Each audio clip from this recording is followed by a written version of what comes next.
second guest of the day in the studio here, we have our good friend Scott Engel from the Otter Street Fishing Club here to tell us about some great events they've got coming up, as well as some history on the club itself. So, Scott, thanks so much for joining us today. Thank you. So, we got a lot to talk about in this short little segment here. Maybe first you can give us some background for those of us that don't know. What exactly is the Otter Street Fishing Club? Well, it originally started as an ice fishing club solely. We've expanded into with bigger things and goals with our club as the years have gone on. The club started in 1961. Mm-hmm. It was a few fishermen that basically wanted to try to raise enough money to plow roads on the lake, put bridges over expansion cracks on the ice, and basically make it a lot easier to get on and off the ice in the winter. And their first access to the lake was off of Otter Street.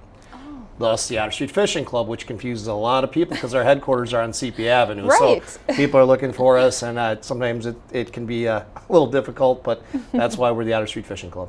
Very cool. It's great to hear the little bit of history. And you said you started out as solely ice fishing, but now you're all kinds of fishing. Right. And well, in the summer we have a big walleye tournament. We've actually partnered with the Battle on Bagel group, and it's become a phenomenal event. It's with their help. And we've been doing that walleye tournament now since the mid-'80s.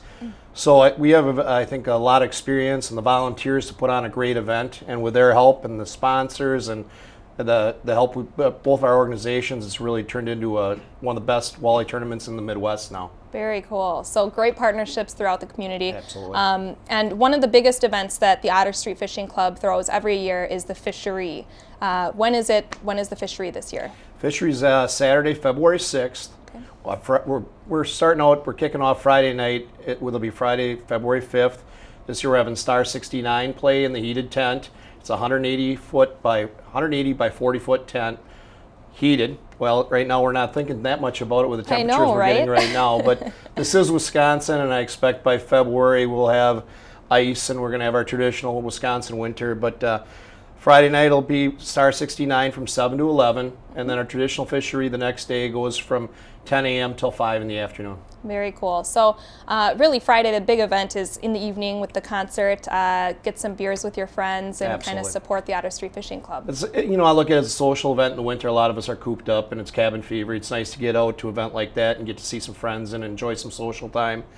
And I also like to expand on Saturday. We're kind of starting a new kind of fishing contest that we started last year, and they have to buy a $10 ticket to be eligible to weigh a fish. Mm-hmm. Now we pay out in 4 categories anyway. Top 3 fish in walleye, perch, northern, and white bass.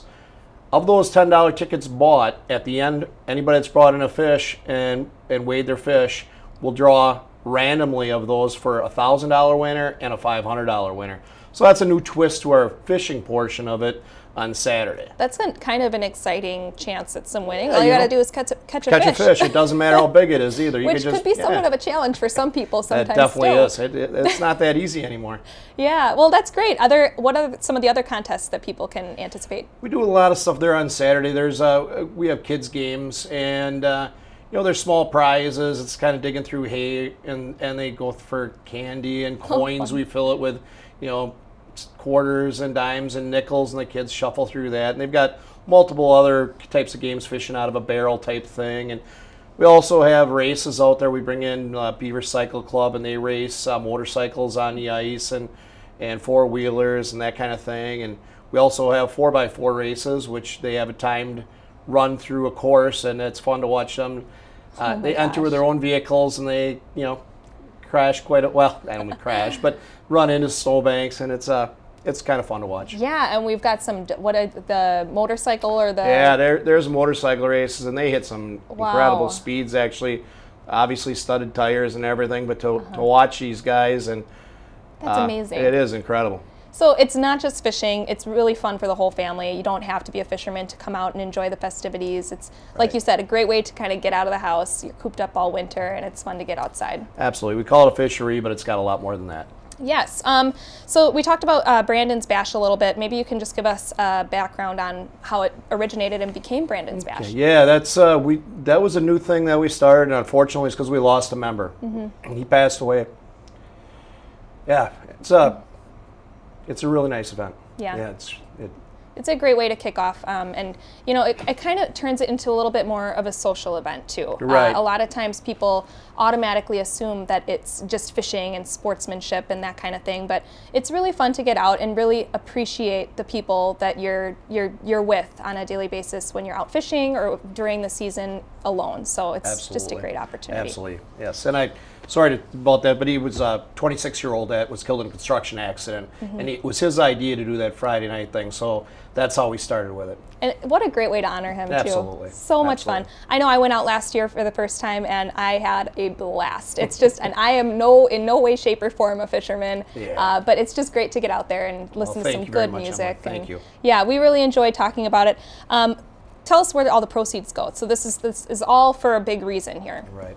All these events we've talked about go for the betterment of fishing on Lake Winnebago and Winnebago Chain.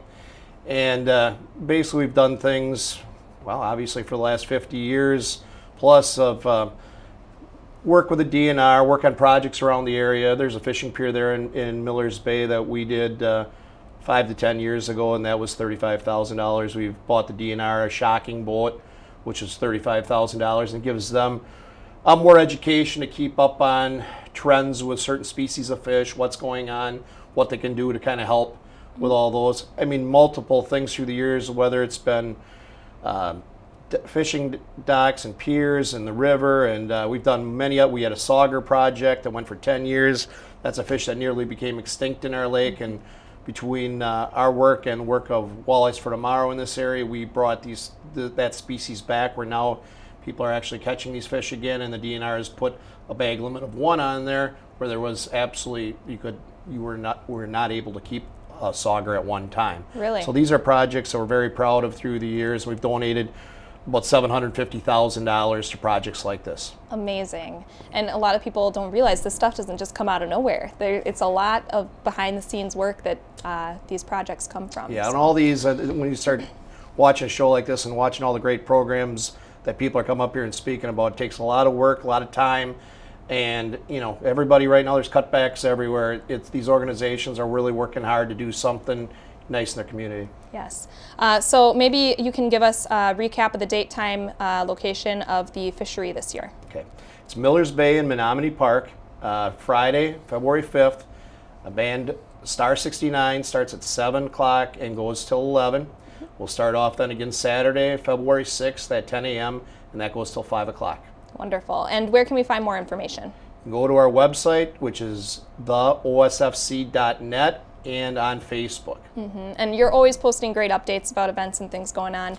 You can get a full list of the sponsors as well for the events and everything like that. Big sponsors that help us out again. I mean, we raise money through the raffle, and there's major prizes on a regular raffle. We've got the main prize is $3,000 this year on a regular raffle. I was speaking about the fishing before, but there is about $10,000 on the main board worth of prizes, flat screen TVs, trip to Vegas, $3,000 cash first prize, and lots of other prizes. And that's just part of the way we make our money. Yes. Well, we're looking forward to supporting you again this year, Scott, and best of luck in the finishing touches of the planning. Thank you very much, Emily. Thank you.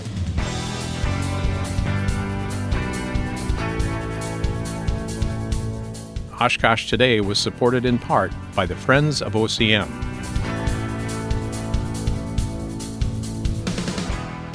And Aurora Healthcare, 855 Northwest Haven Drive.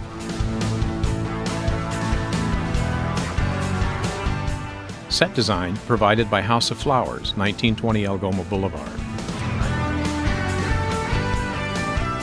Oshkosh Today.